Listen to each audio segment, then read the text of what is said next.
Greetings, Guardsmen. Today we're going to look at how Space Marines fit into such huge armor, what are the differences between their internal organs and ours, and how it allows the Marines to stay awake 24 hours a day, eat fugu fish, and fight at the same time. Let's go back 10,000 years. Earth at this point is ravaged, isolated, torn away, cut off from the galaxy by relentless warp storms. It's impossible to get close to the planet. Plus, it has descended into a nuclear apocalypse, where tribes of techno-barbarians fight each other for supremacy and resources. While in hiding and waiting for the right moment, the Emperor reveals the secret of its existence, along with a ready-made army of his Thunder Warriors. Who are they? They are the prototype Astartes, genetically modified soldiers. The Emperor created them to unite Terra during this crisis, and to test the technology to create future super soldiers. The second thing necessary for the Space Marines was the Primarch project, 20 genetically engineered transhuman sons of the Emperor of Mankind. All Primarchs, although they shared genes with their creator, but still differed from each other genetically. One had a wolf gene, another had increased resistance to poisons, and so on. The Primarchs were meant to be the military leaders of humanity's future army, but as it happened, the warp storm scattered them across the galaxy. However, the Emperor still had the genetic material of each individual Primarch, and together with the Thunder Warriors he had previously created, the technology to create super soldiers had already been perfected. This was roughly how the ultimate death machine, the Space Marines or Astartes, were eventually produced. They were very diverse. Their abilities depended on the Primarch's DNA, which was implanted into the warriors. The technology of creating super soldiers has been perfected. So, first of all, Space Marines are ordinary people who have undergone certain operations, implantation of entire organ systems and implants, as well as a program of training and special nutrition. In the time of the Emperor, both young and adult humans underwent such transformations. The stronger and more powerful a person was, the easier it was for him to undergo the transformation. The main thing was that it had to be a male. There were practically no problems and difficulties in the process. However, the Emperor was betrayed by one of the Primarchs, Horus. Horus wounded him badly, and the Emperor was hooked up to special life support systems. A civil war was raging in the Imperium. The war was so devastating that much of the technology regressed and much knowledge was lost. Humanity has taken a severe setback in development, including the technology to create Space Marines. A full understanding of the process of creating Astartes is gone. All that remained were instructions to do first this and then that. Therefore, now to create a new defender of humanity was suitable only for young men who have not entered puberty. And even with this condition, not all survived. Each order of the Space Marines had its own initiation rite. In most orders, the strongest boys were chosen at the age of 10. Once accepted into the order, the recruit became a neophyte. Depending on the order, the process of transformation of Astartes differed. We will discuss the most common scheme. The most important part of the transformation is the gene seed, which is a large term that includes several different systems. A gene seed is a kind of viral system containing the DNA code of the Primarch progenitor, which rebuilds the neophyte's organism, changes its structure and gives the organism new special properties such as those of the salamanders. They are characterized by onyx black-colored skin. Also, gene seed is an analog of stem cells, from which in the future will be created new organs for the new Space Marines. There are a total of 19 phases in the transformation, in each of which is a new implant. Let us now break down the phases in order. The first phase is the implantation of a second heart at 14 years of age. This process is not so difficult.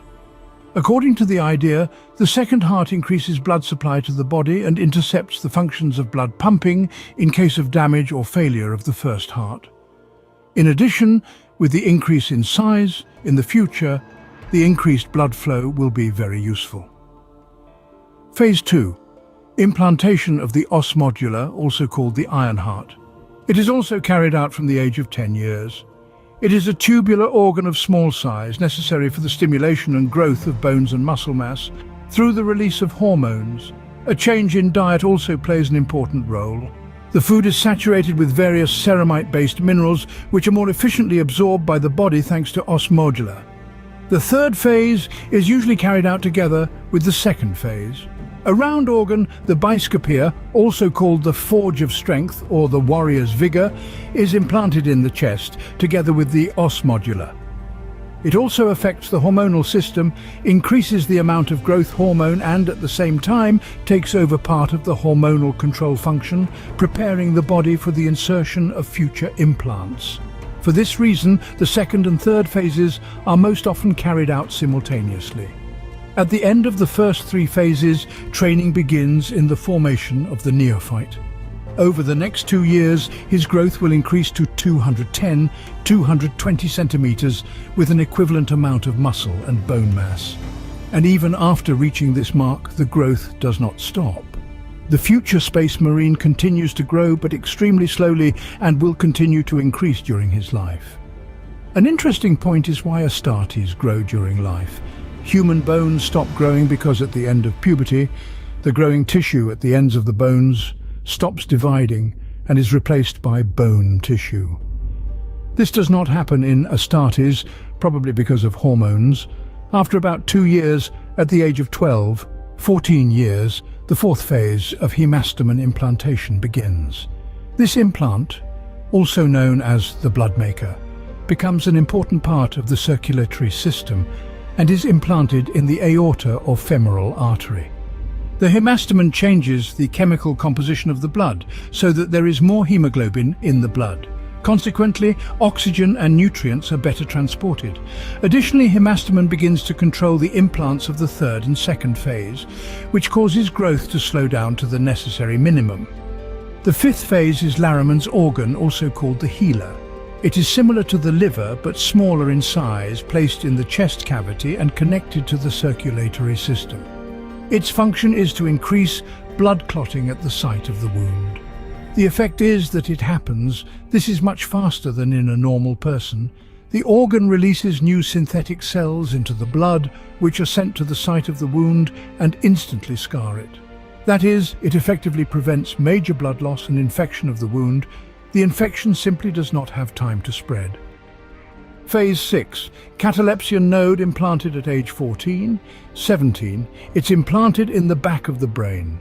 The function is as simple as possible. The implant is capable of alternately shutting down or redistributing brain functions, allowing certain parts of the brain to rest and putting the spaceman into a coma-like trance.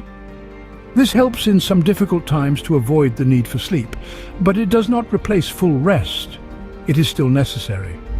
At the same time, under the circumstances, whether it is service on a combat post or a heavily prolonged battle, the Space Marines continue to effectively punish the Emperor's enemies.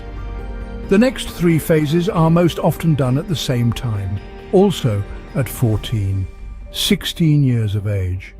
During the 7th phase, implants called preomnor or neutralizer improve the digestive system by adding one more gastric gland, which sanitizes but does not deprive the food of its beneficial properties. Preomnor is able to isolate the rest of the digestive system when dangerous substances are ingested.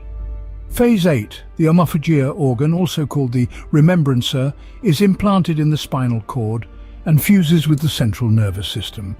It is designed to recognize DNA, RNA, and proteins. Thanks to it, a Space Marine is able to get additional information about the composition of the food. For example, even get the animal's memories by eating animal. The 9th phase is multilung, also called the imbiber, the third lung enhancement. This allows you to use all 3 lungs to breathe harder and to collect oxygen in a depleted atmosphere. In addition, the multilung is able to block the normal lungs in a poisonous environment and begins to filter out dangerous chemicals in order to breathe freely. Next, phase 10, the oculobe implant attaches to the cerebral cortex. Oculobe, also called the eye of vengeance, improves vision. Through the nervous system, it connects to the retina. Light receptivity is altered. As a result, the Space Marine sees as well in the dark as he does in the daytime. In phase 11, Lyman's ear, also called the sentinel, is implanted. It's simple. It gives you immunity to vertigo and the ability to withstand strong sound attacks. That is, it replaces not only the outer auricle, but also the inner middle ear.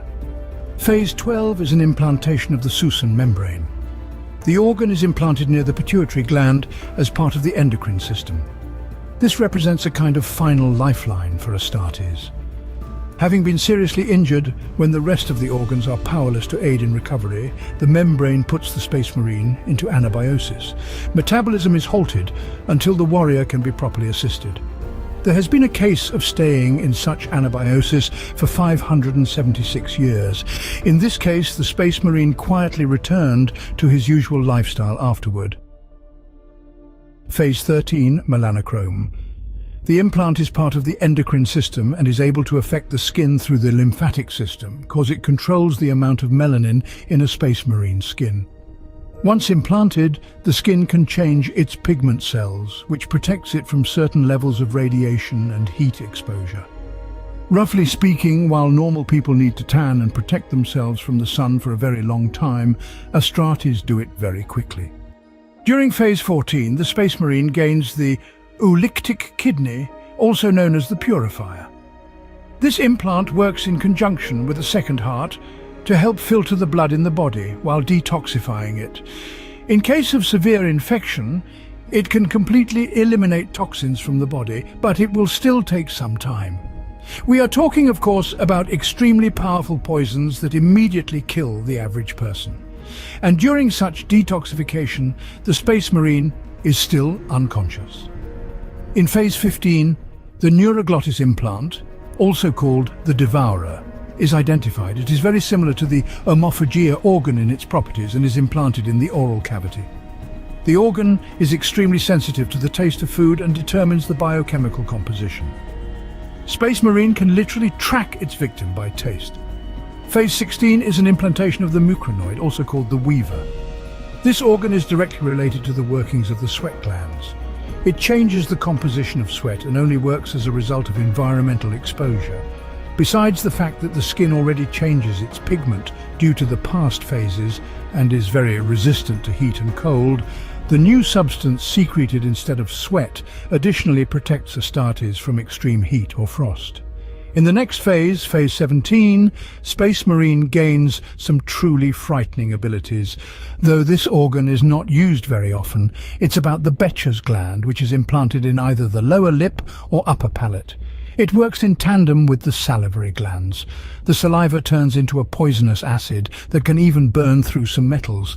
Admittedly, not all orders have been able to retain this functionality, and some have more weakly acidic properties. And at the end, there remain two last, almost the most important phases: the revelation of progenoid glands and black carapace. Let's start with the latter, black carapace. It's a complex defense system that is hardwired to the Space Marine's nerve endings. Some kind of fibrous organic material is implanted under the skin of the chest and the entire torso. Once embedded, the material hardens and binds to the nerve endings. It is then embedded with neural sensors and interaction points that are cut into the surface of the carapace. All of this is necessary to connect directly to the Astartes power armor. Without this implant, it is not possible to connect the fighter to the Space Marine's power armor. There are models of power armor that work on a different principle, but they are weaker and designed for ordinary people.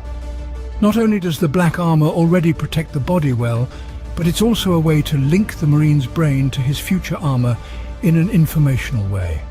All analytics about the condition of the armor will go directly to the brain of the wearer.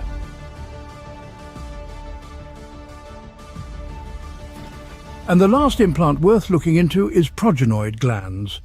These are special glands implanted in two copies, one in the neck, the second in the chest cavity.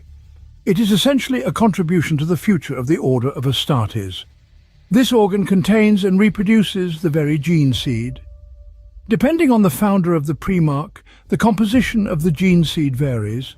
Essentially, it contains DNA information that helps cultivate and create new implant organs for future Astartes. Without this organ and gene seed, it is impossible to create new fighters because the understanding of how it is done has been completely lost. The key is to keep the technology alive.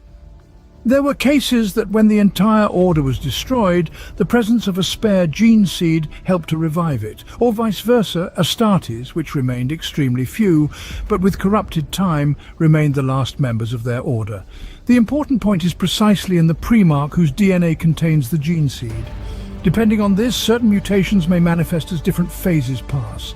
For example, salamanders in phase 13 have their skin take on a black onyx colouring and their eyes turn blood red. Space wolves, surprisingly, have a wolf-like genome. They have a heightened sense of smell and taste, as well as the potential to mutate into a werewolf-like creature called wolfen. And there are many examples of this. It has even happened that the gene seed of some orders may have been intentionally or accidentally altered as an experiment. The first phases of bone growth stimulation was, for example, higher than the others. This eventually caused Marines to grow entire bone blades or additional bone growths. With all this variety, there are also quite standard Marines with a pure gene seed that lacks any mutations.